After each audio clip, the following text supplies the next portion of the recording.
Hello, beautiful moms and entrepreneurs. My name is Charisse Walker, and I'm your host of the Unbreakable Mompreneurs podcast. This is a place where we come together to learn, grow, and inspire.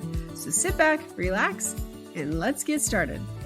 Hello, Unbreakable Mompreneurs. My name is Charisse Walker, your host, and today I'm here with Cailen Ascher, and she is a coach.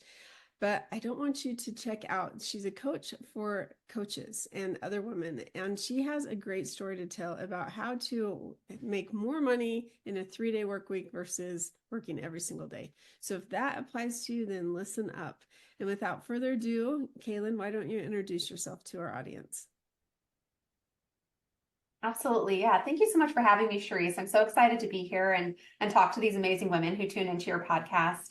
Yeah, so I'm Cailen. I am a business coach. I'm also a mom. I have 2 daughters. They're 10 and 7. I'm married to my college sweetheart. We've been together a really long time. And so when I was building my coaching business, I've been a coach for 10 years now. And it was right at the same time I was stepping into motherhood. I made a really bold decision that I didn't know how it would pan out. And that was to have a 3-day work week. Felt really good thinking about it of like, oh, just working 3 days. And I have these long 4-day weekends with my husband and my little baby. And that all felt really good, but I didn't know how it would affect revenue and clients and all of those important things when you're a business owner.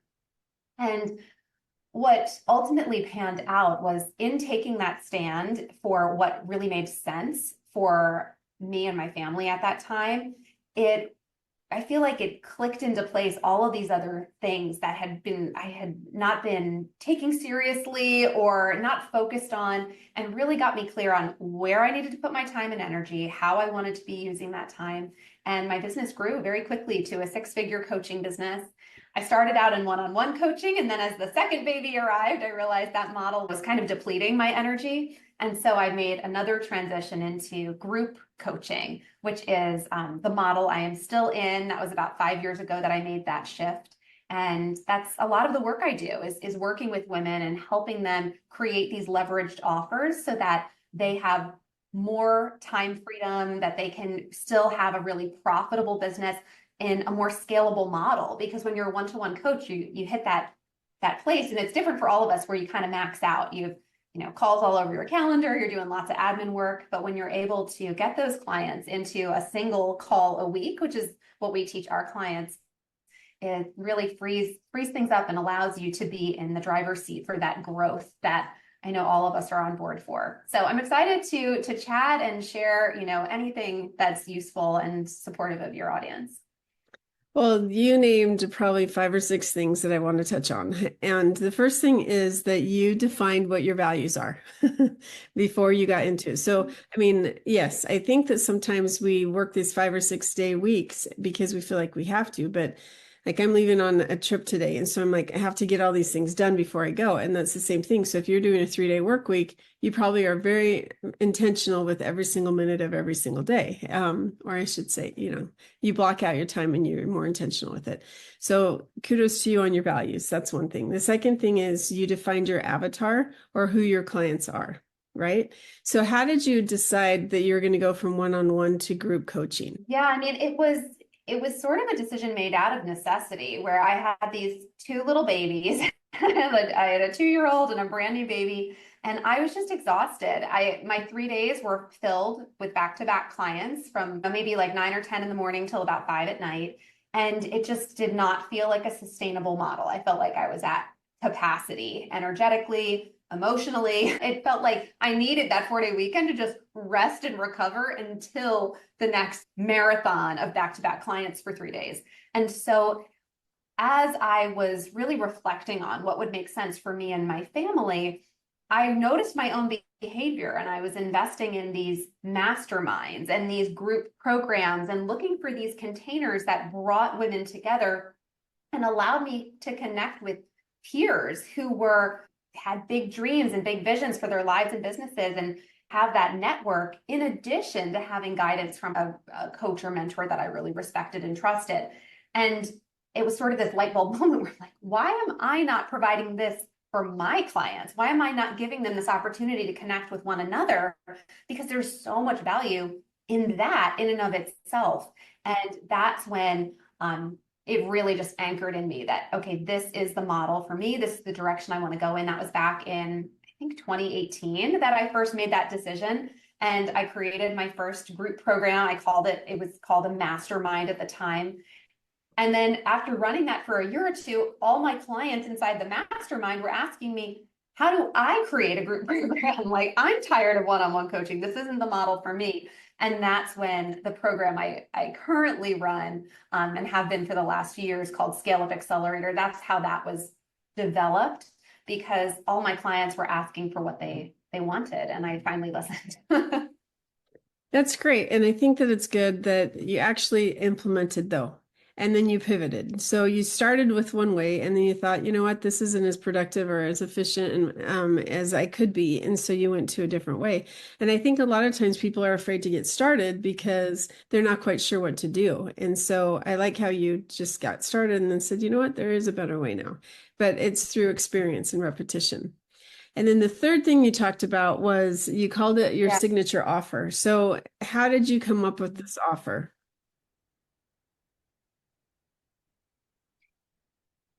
Yeah, so it was a mix of input from my clients and listening to what they really needed support on. And what we realized was they wanted a really comprehensive program that took them from getting the concept dialed in for their group offer, because it often mirrors to a degree one-on-one coaching, but sometimes it needs to be restructured or reformatted to better serve a group. And so getting clarity about that, actually like building out the curriculum and the structure of the program, figuring out the price point and the marketing, having that first beta launch where you're actually enrolling clients, running it. How do you do that to the point where, you've done it once or twice? And then what does growth look like beyond that? How can we actually build a business that has systems and automations and structures that support this program to grow to whatever degree you want into the future? And it's a program, honestly, it's a program I wish I had. I felt like I was piecemealing so many aspects of my business where it's like, okay, this is great. And it got me clarity on my ideal client. And this was great for marketing. And then this was great because I built a sales funnel. And I had all these like pieces of the puzzle. And I wanted something that gave them, within reason, all the pieces of this nice long runway that took them from an idea of a group program all the way through to running it, making money from it, and then figuring out the business structure that needs to be around it. So it's not just a program, but it's actually a business model. Fantastic. And what have you changed now that you have scaled your business to where it's over six figures? What have you done to change from where you were making the original couple tens of thousands of dollars to a lot more? Yeah, so there's been lots of changes along the way, but some of the key pieces were, in the beginning, it was just me. It was just me doing all the things, wearing all the hats. And that was great. I really honestly enjoyed knowing and learning all the aspects of the business. I think that was really smart, because then when I did start building team, and I started with just one woman who came in as sort of a VA, a virtual assistant, and she is now my operations director. She's stayed with me a long time. It's been like 8 years now, and grown in her role. But it comes to a point where you realize you are the bottleneck of your business, and you need to start thinking about who can take things off your plate so you can keep driving the vision, driving the ship. And like it, in some ways, I do a lot of work with my team, and my team then does a lot of work with our clients. I still have some direct lines into the group, and I do coach inside the group, but a lot of the littler communications back and forth are handled by team. And so at this point, another big thing that was lifted off my plate was the sales conversations, right? Like, even though I had a group program, I was launching it a couple times a year, and I would need a few weeks, maybe a month, where I was having sales calls consistently to fill the program and sort of have a launch. The program is now evergreen. So we have it up and running every month of the year, and we're always, getting calls in. And so I have a sales team who take the calls and then help people evaluate if it's the right program for them. So those are some of the key things, team-wise. And another big growth piece was, I grew my business organically to maybe around $200,000 a year. But I had bigger aspirations. I wanted to grow beyond that. And so about 2 years ago, we implemented some paid advertising strategies. And that was scary, thinking about putting money out in front of sales. But we had, a positive ROI pretty quickly. And so we've used that to grow up beyond like $500,000 a year using paid advertising, which isn't a strategy that I would necessarily recommend right out of the gate or early on, but as you're kind of exploring, okay, what's the next horizon? What's the next horizon? It can be something that's really, really helpful to have that growth boost when you're ready for it. That's great. So how has it been, because you've been doing this for 10 years now, how has it been juggling being the mom with your business? Are you still doing 3-day work weeks? I am. My girls are older now, so they're in school. So I do have those nice school hours that are available to me. So it tends to spread a little more. Instead of having 3 longer days, which used to be Tuesday, Wednesday, and Thursday, I normally like check in for maybe an hour or 2 on Monday and maybe like an hour on Friday morning. And then I work during the school hours, Tuesdays, Wednesdays, and Thursdays. And that pace honestly feels really good. And I sometimes when, I'm talking to other people who have more traditional jobs and they're saying, they're out the door in the morning, the moment, or the kids are on the bus and then they're off to work and they don't get in until dinner time. Like, I don't know if I could like be on for that many hours. I'm like, or at least on in the same way. Like, I love that I'm there to get my girls off the bus and take them to horseback riding or softball practice and like just really be part of the day to day. That feels really good. And I honestly wrestled way back when I was pregnant with my first daughter about whether I wanted to continue with my business. I wasn't making a lot of money. It felt like a lot of struggle. And this was before I made that decision to try it with the 3-day work week and then had that beautiful result. But it was, sort of this wrestling with it, like, should I be a stay-at-home mom? Should I, be here, be present for my daughter and then my next baby and like this, and let this be it. And part of that felt really wonderful. But then another piece of me was like, I think someday I might regret not really giving this a go. And I want to be, the truest expression of myself to be an example for my daughters. And so I'm so glad that I made those choices early on about how to run my business, because I did want to be present for them as much as possible and be able to volunteer at school and go to the Halloween parade and like all of that beautiful stuff, because they're only little for so long. I mean, I feel like they get bigger every day. And so it's been a really beautiful, I won't say balance, but a harmony that I've found. Like, there's seasons where, yes, I have to be more involved in the business. And then there's seasons where I take a step back, and it's been a really nice flow so far. That's great. I love that. So what advice would you give somebody starting out a business? Now that you've been through this, you've scaled it, you have people on your team, what advice would you give them? Yeah, so I think if you're, in a place where you're like, I want to do something on my own, I want to have my own business. I mean, I work a lot with coaches, so I'm going to speak from that angle. But the first thing that you need to evaluate is your skill set. Like, what can you bring to the table? What gifts, talents, knowledge, expertise, work experience, life experience, like what is the magic that you have? And then also considering who can benefit from that. Like, who is the individual that would love to have a sit down with you and just glean this information from you? Who can you guide and who can you support?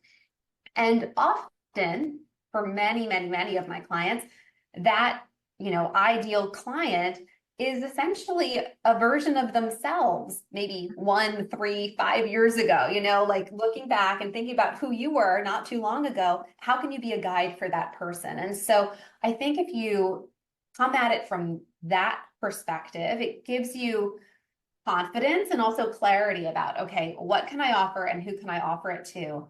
And if you have those pieces figured out, then it becomes about, okay, how can I put together an offer, a package, a program that's going to work for them? It doesn't have to be complicated. The model that we use is literally like one Zoom call a week. We help you build out that structure, usually for like a 90-day program. And I always make the recommendation of leaning into, when your community is small or you don't have an email list yet, figure out how you can charge a high ticket price point, a higher price point, rather than selling something for $50 because you're going to need to sell a lot of something for $50 to make a substantial income. Where if you have one program or one offer that's 1,500 or 3,500 or 5,500, you sell one of those and it instantly is, cash flow for you and your family and your business. And so sometimes that takes working with a mentor or a coach or a guide, or just talking to someone who has their own business to help get into that energy of feeling really worthy of receiving that amount of money. But once you land there, it's really beautiful because you only need a handful of sales a year to be making a really nice supportive income. Yep, that's very, very true. I agree. All right. Well, is there anything that I have not asked you that you wish I would have? Oh, that's a good question. No, I feel like you did a really great job. We touched on a lot of topics. I will say that something that I wish someone had shared with me early on was that you really get to define your flavor, so to speak, of success, that you get to choose what that looks like. It's so easy with, especially today with social media, flipping through Instagram or whatever, you see all these people who tell you what success looks like, the flashy cars and the, fancy purses and the expensive clothes, and that can be amazing. If that's your thing, that's your vibe, that's awesome. But it also can be slow mornings with your kids and being able to volunteer at school whenever you want without having to get permission or taking the day off. It can be working with, a small handful of amazing clients that you absolutely love. It can be, paying for a vacation to a place that you really wanted to go and you get to put the bill because you made the money in your business. It doesn't have to be big and fancy. It doesn't have to look like anybody else's version of success. And I think for a long time, I kept thinking I had to hit these certain markers or milestones in order to be successful, instead of giving myself permission to define my own success metrics and letting those guide me. So I would offer that. Figure out what success looks like for you and then lean into that as much as possible. That is fantastic advice. And I think that we're a society that wants to compare ourselves to other people. And that really is true. The thought of having to go back to work and not being able to be here for my children, to take them to school or to pick them up or be home when they got home.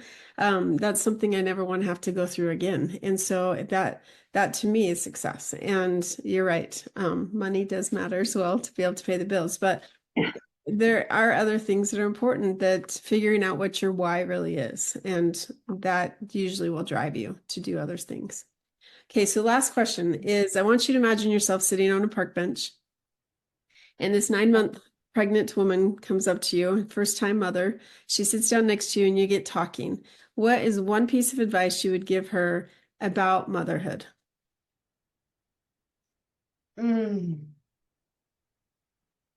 That's a beautiful question. I think I would say that for better or for worse, it's all a phase. We get these little moments with our kids and we think that whether it's really good and we love it, that it's forever, that they're going to be these little precious babies forever. It can, like, the days can feel really long sometimes, or that, they're not sleeping and it feels like it's going to be forever.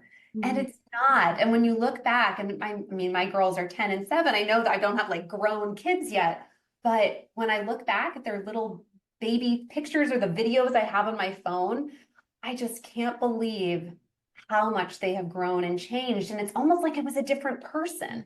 Like those little people, when I look back, I'm like, it's almost like it was someone else because they've been through so many growth phases, the way they look, the way they behave, the way they act, the way they think. And so just recognizing that whether it's the best thing or it's really freaking hard, it doesn't last forever, and it's all a phase and it's all temporary. And just to, let that give you peace if it's hard, and let that anchor you in gratitude and presence and appreciation if it's like a really beautiful moment. That is fantastic advice. I call it seasons. Enjoy the seasons. Yeah. They're always changing, and you need to enjoy each season. So thank you. It's beautiful advice. All right. So if our listeners wanted to find you, how do they find you? Yeah, absolutely. So there's 2 places you can connect with me on Instagram. I'm Cailen.Ascher on Instagram, and share lots of fun content over there. And you'll also find there and on my website a free training, which is all about the group coaching business model that I was talking about today. It's called How to Make $100,000 a Year with 1 Zoom Call a Week. And it's for coaches who are looking to shift into that group model. So if that would serve you, that's there. You can find it on my Instagram profile or on my website, cailenascher.com. Thank you so much. And moms, I think that there's a lot of information that you could listen to here, and really figuring out your values, what's important to you, setting those values, sticking to them, and then figuring out your avatar and growing your business. If it's 1-to-1, fine, but 1-to-many is even better. And so if you want to, please reach out. Go out and make it a great day. And if this has been helpful, please like, share, and subscribe. So have a great day. Beautiful moms, remember, you are unbreakable. Keep illuminating the world with your strength, pursuing your dreams, and reveling in the splendor of motherhood. This is Charisse Walker, bidding you farewell for now. Stay tuned for more empowering conversations on the next episode of the Unbreakable Mompreneurs podcast. Until then, keep shining bright. Signing off with love, Charisse Walker.